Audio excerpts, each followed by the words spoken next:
मैं doctor Manju Kanchal, associate professor Meera Kanya Mahavidyalaya Udaipur. आज हम MA final history paper second unit third की चैप्टर मौद्रिक व्यवस्था के बारे में अध्ययन करेंगे। इसके पूर्व में भी हमने मौद्रिक व्यवस्था के बारे में अध्ययन किया था। उसी को आगे कंटिन्यू करते हुए आज हम पढ़ेंगे मध्यकाल में आर्थिक विकास की परंपरागत प्रणालियाँ। यानी पूर्व में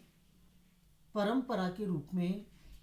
आर्थिक विकास में मुद्रा, व्यापार वाणिज्य के लेन देन और उनसे संबंधित किस प्रकार की प्रणालियाँ पाई जाती थीं। उसमें सबसे पहले हम लेंगे परंपरागत बैंकिंग व्यवस्था, यानी जिसे आज हम बैंक के रूप में जानते हैं, जो कि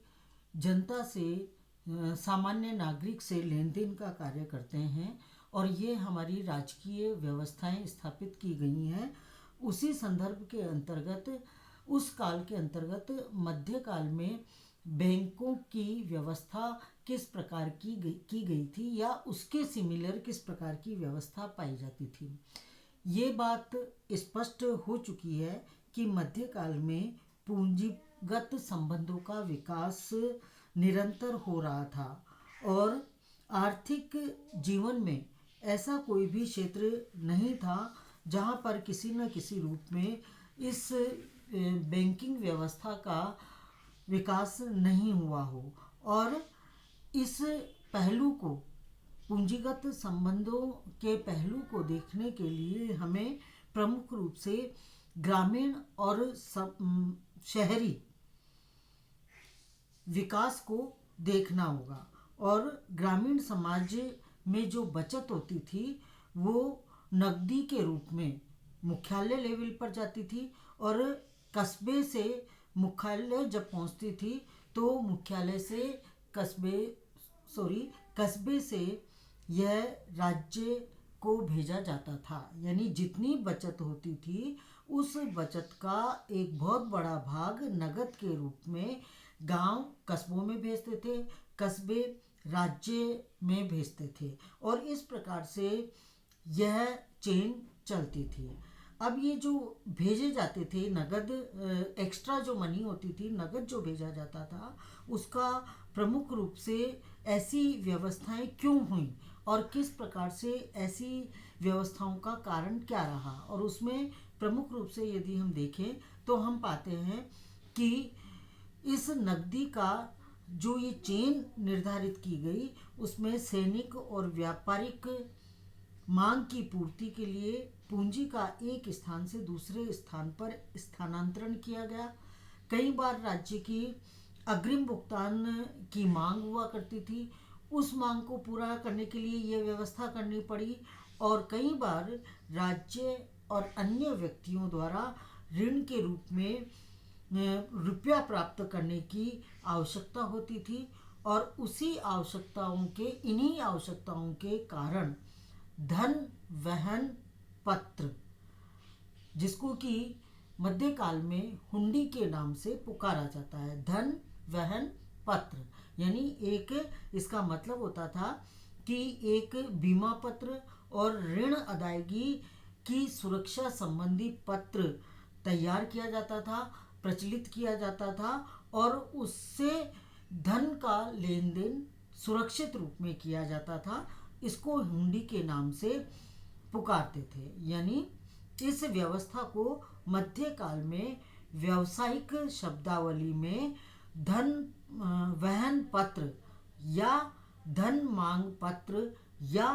हुंडी के नाम से पुकारा जाता था। और यह जो हुंडी थी, वित्तीय आदान प्रदान का पूरा तंत्र परंपरागत भारतीय बैंकिंग व्यवस्था के नाम से जाना जाता था। तो इसका मतलब है, अब इससे आपने ये मतलब समझा कि उस काल में परंपरागत बैंकिंग व्यवस्था क्या थी। यानी हुंडी के माध्यम से लेन देन का कार्य उस काल में किया जाता था और उसके लिए बीमा पत्र और ऋण अदायगी की सुरक्षा संबंधी पत्र तैयार किया जाता था और उसको हम हुंडी के नाम से पुकारते हैं। अगर हम इतिहास उठाकर देखें तो हम पाते हैं कि प्राचीन काल से, वैदिक काल से, भारतीय इतिहास में वैदिक काल से ही यह देखा जाता है कि ऋण अथवा उधार लेन देन की प्रथाएं विकसित हो चुकी थीं और इस प्रकार की व्यवस्था के विभिन्न पहलू प्राचीन जो हमारे ग्रंथ हैं, कानूनी संहिताएं हैं, साहित्य हैं, उनमें उल्लेख हमें देखने को मिलता है। और मध्यकालीन भारत में ये जो व्यवस्था की गई बैंकिंग व्यवस्था, वह किसी न किसी रूप में उस काल में प्रचलित रही, चाहे व्यक्तिगत रूप में इसका संचालन किया गया हो, चाहे सामूहिक रूप में किया गया हो, चाहे गिल्ड के रूप में इसका संचालन किया जाता रहा हो, यानी किसी न किसी रूप में इस प्रकार के उदाहरण हमें प्राचीन काल से लेकर मध्यकाल में मिलते हैं साक्ष्यों के रूप में, जिससे कि हम परंपरागत बैंकिंग व्यवस्था का विवरण हम दे सकते हैं। अब एक और जो प्रश्न हमारे मन में इससे उठता है कि ये जो बैंकिंग व्यवस्था थी, इस बैंकिंग व्यवस्था के विकास के आधार क्या थे, यानी ये विकसित जो हुई उसके लिए कौन कौन से आधार पाए जाते थे जिससे इसका विकास संभव हो सका। और हम देखते हैं कि अंग्रेजों के आगमन से पहले भारतीय अर्थव्यवस्था में कई ऐसे एग्जाम्पल हमें प्राप्त होते हैं जो कि एक सुव्यवस्थित पद्धति के रूप में पाए जाते हैं। और किसी भी समाज में पूंजीगत संबंधों का पनपना, विकसित होना, यह दिखाता है हमें कि पूंजीवादी अर्थव्यवस्था के साथ साथ विकसित बैंकिंग व्यवस्था का भी वह आधार है और निश्चित तत्वों पर यह व्यवस्था आधारित है। और इसी कारण हम देखते हैं कि उस काल के अंतर्गत व्यापार वाणिज्य के विकास के लिए और राजनीतिक सामाजिक परिस्थितियों के कारण और उन आधारों पर आधारित होने के कारण यह व्यवस्था हमें समाज में देखने को मिलती है। और उसमें एक आधार ये भी रहा कि कृषि उत्पादन की आवश्यकता से अधिक होना, राज्य द्वारा कृषि उत्पादन पर भू राजस्व प्राप्त करना और इसे प्राप्त करने के लिए एक पद्धति निर्धारित करना, एक प्रक्रिया या व्यवस्था निर्धारित करना और व्यापार वाणिज्य के विकास के लिए ये सारी चीज़ें आधारित हमें दिखाई देती हैं। अब एक और प्रश्न ये उठता है कि जो सरकार के द्वारा भू राजस्व प्राप्त किया जाता था, उस भू राजस्व के कारण ऋण व्यवस्था, जो कर्ज लेने की जो प्रथा थी, वो कर्ज व्यवस्था किस प्रकार से आगे बढ़ती रही और उसका प्रमुख कारण क्या पाया जाता था। और उसके अंतर्गत यदि हम देखें तो कर्ज प्राप्त करने के विभिन्न कारण समाज में पाए जाते थे और ये जो ऋण व्यवस्था थी, यह भारतीय ग्रामीण समाज में जड़ों तक पहुंच गई थी। और उसमें एक सबसे पहला जो प्रमुख कारण पाया जाता था कर्ज प्राप्त करने के लिए, वो था भू राजस्व की मांग में वृद्धि। सरकार के द्वारा भू राजस्व की डिमांड अधिक करना और नकदी के रूप में करना, और इस कारण भी ऋण व्यवस्था समाज में प्रचलित हुई। इसके अतिरिक्त दूसरा जो प्रमुख कारण माना जाता था वह यह था कि शासकीय वर्ग के पास काफ़ी मात्रा में भू राजस्व होने तथा व्यापार तथा ग्रामीण उत्पादन का कस्बों और शहरों में पहुंचने के कारण जो गैर कृषक वर्ग था, उसमें जिसमें हम लेते हैं दस्तकार, मजदूर, छोटे व्यापारी, अमीर वर्ग, उन पर ये लोग निर्भर हो गए थे। और इसी कारण इन व्यापारियों को, इन दस्तकारों को, मजदूरों को, छोटे व्यापारियों को, इन सबको इन्हें एडवांस में नकदी देनी पड़ती थी और ये भी कर्ज का एक प्रमुख कारण रहा। तीसरा कारण ये रहा कि 16वीं और 17वीं शताब्दी में एक अंग्रेजों के द्वारा हिंदुस्तान में एक प्रथा देखी गई और उसमें यह था कि जो भी दस्तकार अपने यहाँ उत्पादन करता था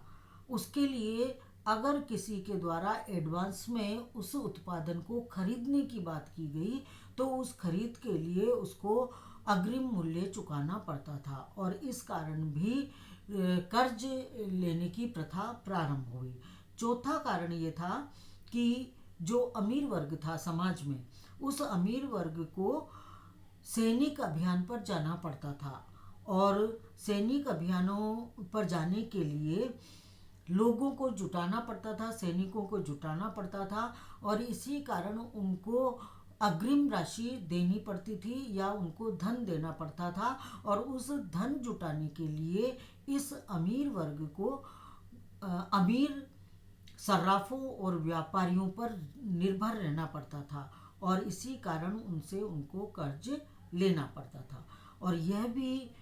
कर्ज लेने का एक प्रमुख कारण मध्यकाल में रहा। और इन सभी परिस्थितियों का अवलोकन करने के बाद हम इस निष्कर्ष पर पहुंचते हैं कि मुगल काल में एक विकसित और व्यवस्थित परंपरागत बैंकिंग व्यवस्था को उसने जन्म दिया और इस परंपरागत बैंकिंग व्यवस्था के कारण जो पूंजी बाजार स्थापित हुआ और उन पूंजी बाजार में संबंधों को सुचारू रूप से कायम रखने के लिए,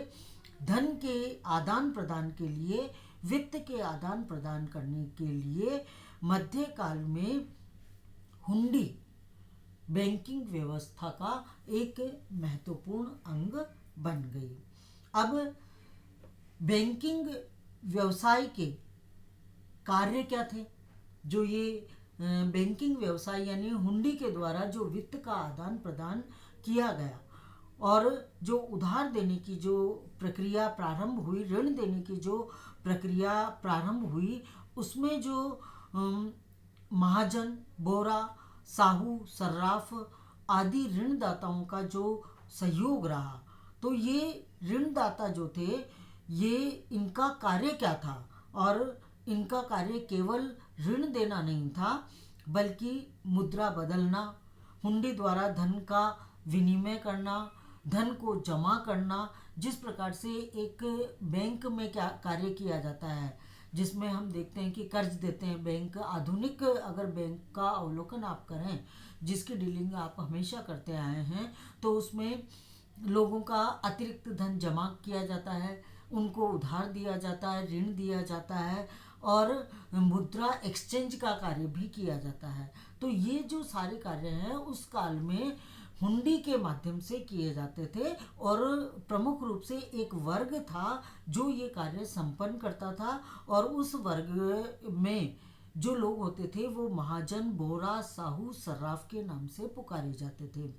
अब इस बैंकिंग व्यवसाय के कार्य क्या थे? तो उसमें सबसे पहला इनका काम था धन जमा करना। अगर जैसा कि अभी मैंने बताया, किसी के पास अतिरिक्त धन है तो उस धन को जमा करना और धन प्रपत्र प्रेषित करना, यानी इससे धन से संबंधित प्रूफ उनको प्रदान करना, जिससे कि उधार अगर कोई राशि दी जाती है, पूंजी दी जाती है, तो उसका आदान प्रदान हो सके। और धरोहर के रूप में कई जगह अभी भी बैंकों में एक माध्यम है कि धरोहर के रूप में धन को जमा किया जाता है बैंकों में और कई बैंकरों के द्वारा पूंजी का अग्रिम भुगतान किया जाता है, बिलों का भुगतान किया जाता है और जमा धन पर आवश्यकता के अनुसार एक अंश आवश्यकता के अनुसार नकदी में सुरक्षित रखा जाता है। तो ये जो काम है वो बैंकों के पाए जाते थे और इस कार्य को संपन्न करते समय अतिरिक्त धन को जमा करते हुए हुंडी जारी करते थे और अन्य स्थानों से जारी की गई हुंडियों का भुगतान करते थे। यानी ये बैंक दोनों तरह के काम करते थे कि अपने यहाँ बैंक से हुंडी जारी करते थे और दूसरे बैंक से यानी दूसरे जो हुंडी लेकर आता था तो उसको नगद भुगतान भी किया करते थे। तो इस प्रकार का क्रियाकलाप इनका पाया जाता था। अब इसके संबंध में एक और जो समझने वाली जो बात है वह है कि जो धन का आदान प्रदान किया जाता था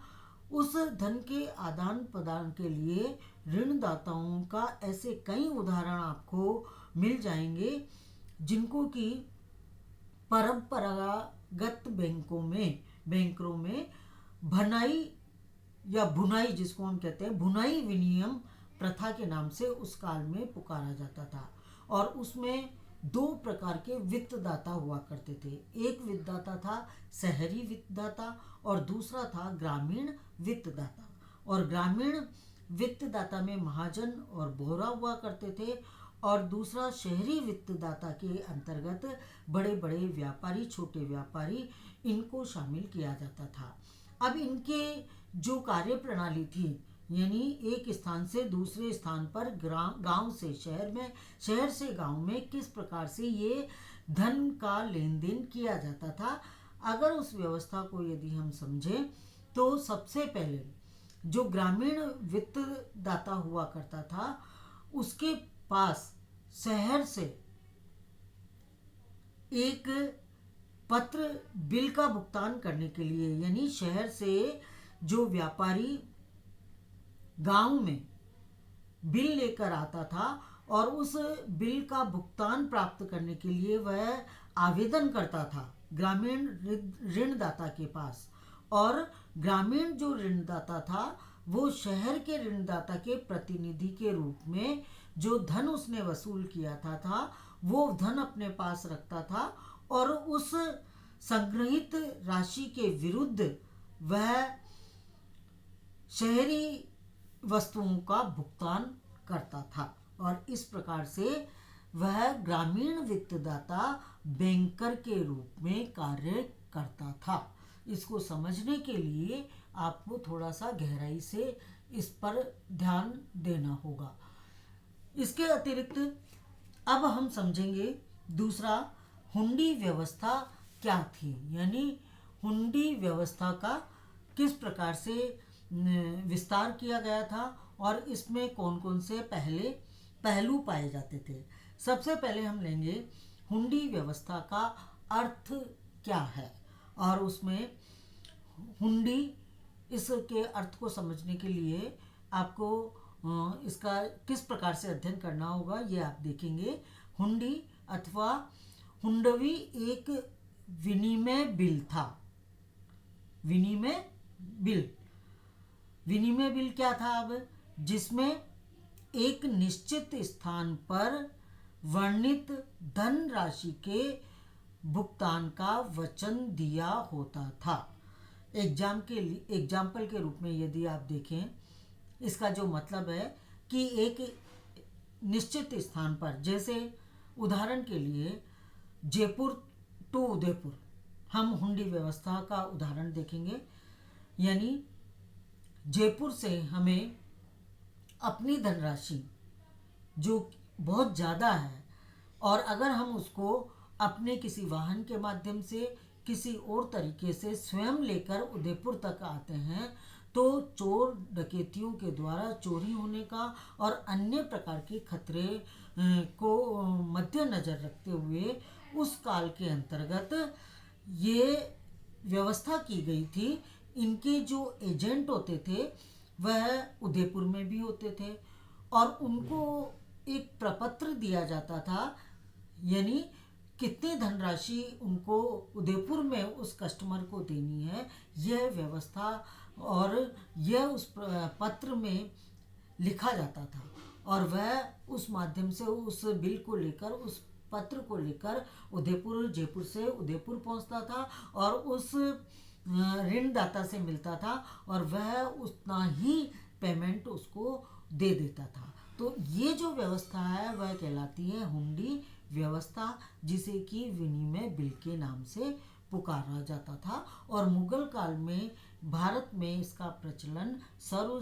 साधारण में पाया जाता था और सर्वमान्य था। और इस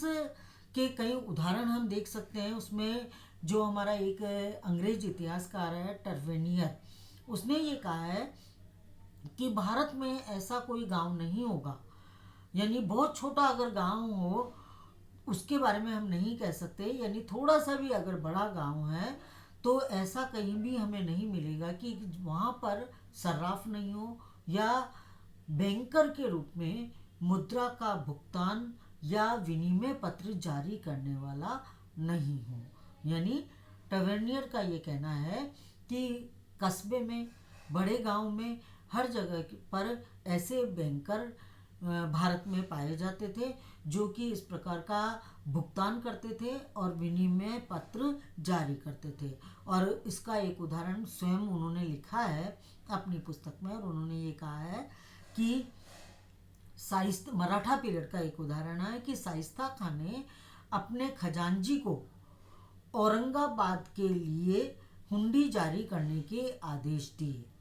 यानी शाइस्ता खान ने महाराष्ट्र में किसी एक स्थान से जब टर्वेनियर यात्रा कर रहा था औरंगाबाद की और उसको औरंगाबाद में धन की ज़रूरत थी, तो शाइस्ता खान ने अपने खजांची को औरंगाबाद के लिए हुंडी जारी करने के आदेश दिए। और जब टर्वेनियर वहाँ गोलकुंडा जाने के लिए गोलकुंडा जाने के लिए औरंगाबाद के रास्ते से निकला तो उसने ये कहा कि मुझे बहुत खुशी हुई कि मैं इन सिक्कों की जोखिम से मुक्त हो गया। और जब मैं औरंगाबाद पहुंचा और उस खजांची से मिलने गया तो मैंने देखा कि उसने पहले से ही ये भुगतान की राशि को तैयार कर रखा था, और जैसे ही मैं पहुंचा उसने वह राशि खजाने से निकलवा कर मुझे प्रदान कर दी। तो ये इस उदाहरण से आप ये समझ सकते हैं कि किस प्रकार से जो रिस्क होती है किसी भी व्यक्ति की धन के कारण, उस जोखिम से बचा जा सकता है और आसानी से इस व्यवस्था का लाभ उठाया जा सकता था। अब इसमें शर्त ये थी, इस एग्जाम्पल के माध्यम से टर्वेनियर ने यह भी कहा है कि इससे ये भी स्पष्ट था कि इसके बदले में कुछ प्रतिशत कटौती करके धन वापस दिया जाता है। उदाहरण के लिए जहाँ आपने 1,00,000 रुपए आपने दूसरे स्थान पर प्राप्त करने के लिए हुंडी जारी करवाई, तो उसका जो 2% है वो काट कर आपको वापस धन दिया जाएगा, वो उनका कमीशन माना जाएगा। और इस प्रकार से कुछ कमीशन देकर आप अपने जोखिम से मुक्त हो सकते थे। तो इस प्रकार की व्यवस्था हमें वहाँ देखने को मिलती है। टर्वेनियर ने ये भी कहा है कि मुगल काल में मुद्रा विनिमय में कई ऐसे हमें प्रामाणिक साक्ष्य उपलब्ध होते हैं जो कि राजस्थान से संबंधित है और अन्य स्थानों से संबंधित है। और उसने ये कहा है कि हुंडी के प्रयोग पर प्रकाश डालने के लिए जो साक्ष्य बताए हैं टर्वेनियर ने, वो है तत्कालीन राजस्थानी व मराठी शोध कार्यों में और विभिन्न भाषाओं में जो लिखे हुए दस्तावेज हमें उपलब्ध होते हैं, उस आधार पर मराठा में हुंडी प्रचलन क्षेत्र और उसकी प्रामाणिकता के विषय में हमें जानकारी प्राप्त होती है। और उस समय दूरस्थ स्थानों पर और निकट के जो स्थान से थे उनमें धन के वहन के लिए विनिमय का महत्वपूर्ण साधन यह हुंडी का प्रयोग पाया जाता था। और राज्य में राजस्व ग्रामीण क्षेत्रों में केंद्रीय खजाने में भेजने के लिए भी जो गांवों से राजस्व वसूल किया जाता था, और केंद्रीय खजानों में भी हुंडी व्यवस्था के माध्यम से इसको भेजा जाता था। उदाहरण के रूप में एक टर्मिनियर महोदय ने एक उदाहरण दिया है कि आमेर राज्य के संबंध में, और आमेर का जो महाराजा था मानसिंह, और मानसिंह के शासनकाल में कहा जाता है कि इसकी राजकीय प्रशासनिक व्यवस्था की गई थी, यानी राजा के द्वारा इसकी प्रशासनिक व्यवस्था हमें देखने को मिलती है। और कहा जाता है कि मानसिंह ने अपने शासनकाल में बैंकर्स खजांची के रूप में नियुक्त किए थे। जैसे आज के बैंक के एम्प्लॉय होते हैं, उसी प्रकार से बैंकर्स के खजांची के रूप में नियुक्त किए गए थे, और उनको विभिन्न नामों से पुकारा जाता था, जिसमें है पोतेदार, खजांची, रोकड़िया, इन नामों से उनको संबोधित किया जाता था, जो राज्य के विभिन्न परगनों में नियुक्त किए जाते थे। और ये जो बैंकर्स की आवश्यकता थी वह केवल हुंडियों के भुगतान करने तक ही सीमित नहीं थी, बल्कि इसके द्वारा परगनों या राज्य की राजधानी से सरकारी खजाना दूरस्थ स्थानों पर भी भेजा जाता था। यानी जो राजा के पास जो खजाना होता था, कई बार उस खजाने को दूसरे स्थानों पर भेजने के लिए भी इस हुंडी व्यवस्था का लाभ उठाया जाता था। और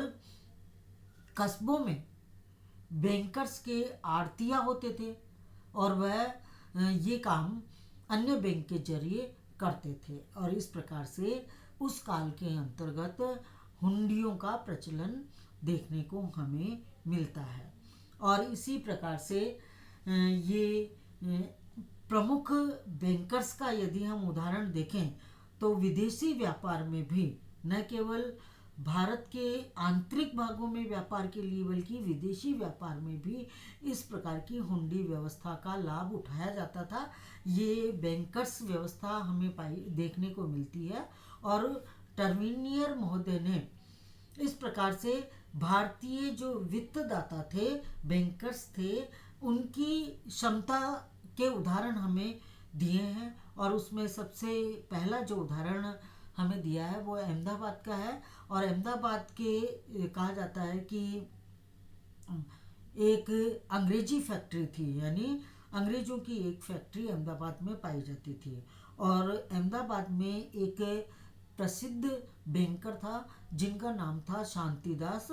और सूरत में भी एक बैंकर था जिनका नाम था बीरजी बोहरा। और उन्होंने टर्मिनियर ने इसके वित्तीय लेन देन के स्पष्ट प्रमाण प्रदान किए हैं, और ये कहा है कि जो शांतिदास था वो अहमदाबाद का सबसे धनी व्यापारी था, और उसने जो 1638 ईस्वी में लगभग अहमदाबाद शहर में चेतमान नामक मंदिर का निर्माण किया, और जो कि अभी जंतर मंतर वहाँ का कहलाता है। और कहा जाता है कि उस काल के यूरोपीय यात्री मंदोसा ने इसे अद्वितीय बनावट का है, और कहा जाता है कि इसके लिए जब धन की आवश्यकता पड़ी तो वह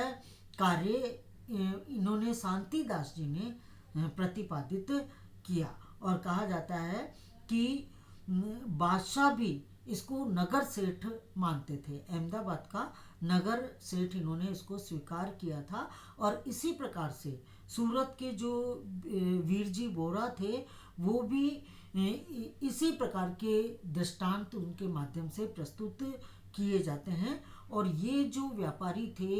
या जो बैंकर्स थे वह अंग्रेजों को भी करोड़ों रुपए कर्ज देने की क्षमता रखते थे। और इसके अलावा सूरत में, अहमदाबाद में छोटे दर्जे के व्यापारी भी आपको देखने को मिलते हैं। और यहाँ तक कि टर्मिनियर ने इतना कहा है कि कोई भी सूरत में बीरजी की इच्छा के विरुद्ध कोई व्यापारी सामान नहीं खरीद सकता था। सारे व्यापार की या सामान की जो कीमत होती थी, समय होता था, वो सब भी ये वीरजी ही निर्धारित करते थे, यानी उनकी इच्छा पर ही सब कुछ निर्भर होता था। तो इस प्रकार के नगर सेठ के उदाहरण हमें बैंकर्स के रूप में उस काल में देखने को मिलते हैं। इसके अलावा जो भारत का सामुद्रिक व्यापार था, निष्कर्ष रूप में हम ये कह सकते हैं कि जो सामुद्रिक व्यापार था उसमें भी वीरजी वोरा और शांति दास जैसे बैंकर्स वित्त लेन देन का कार्य किया करते थे। और आंतरिक व्यापार के हमें और भी शहरों के उदाहरण प्राप्त होते हैं, जिसमें है रेवाड़ी के नल्लापुरिया, मुर्शिदाबाद के जगत सेठ, दिल्ली के सेठ हरसुख राय जैन आदि वित्त का कार्य संचालित करते थे। और ऐसा ही एक उदाहरण है चूरू में प्रसिद्ध मिर्जामल घराने के व्यापारिक कार्यक्षेत्र में इस कार्यक्षेत्र में पाए जाते थे। और इस फर्म से उनकी विभिन्न प्रकार की शाखाएं अमृतसर में, कलकत्ता में, दिल्ली, जयपुर, बम्बई आदि स्थानों में स्थित पाई जाती थी। और इस प्रकार से हम देखते हैं कि 19वीं शताब्दी में एक बैंकर के रूप में मिर्जामल की ख्याति पूरे उत्तरी भारत में पाई जाती थी। तो इस प्रकार से मध्यकाल के अंतर्गत आर्थिक विकास के लिए, वित्त के लिए, लेन देन के लिए, विनिमय के लिए विभिन्न प्रकार की परंपरागत प्रणालियां पाई जाती थी। और उनमें सबसे महत्वपूर्ण जो प्रणाली हमें देखने को मिलती है वो है आपके हुंडी व्यवस्था। अब इस हुंडी व्यवस्था का अगले लेक्चर में हम और भी विस्तृत विवरण देखेंगे। धन्यवाद।